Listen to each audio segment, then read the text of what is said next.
So how does partisan gerrymandering affect policy?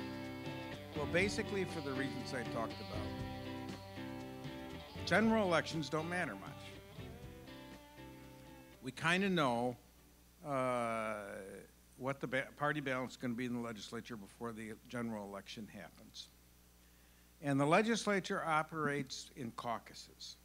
The key votes are taken in the Republican caucus and the Democratic caucus. And after there's a party position established in caucus, Republicans are expected to follow suit. You don't get much excuse me, controversial legislation, almost none, enacted by piercing together some kind of bipartisan coalition over the opposition of the Republican leaders. It just doesn't happen. They have too many weapons, too many arrows in their quiver to allow stray Republican legislators.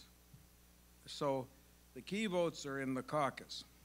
That means the general elections don't matter, but Republican primaries are what matter in Wisconsin as far as legislative policy are concerned, because that determines which Republicans are sitting there in that room. So that's the election that any existing assembly person who's in the Republicans has to worry about, the Republican primary. That explains the outcome of some legislation, which I think is very anti-majoritarian, but you know that gun control legislation, even universal background tests, which test 70–80% of the population supports it, doesn't have a chance in the legislature.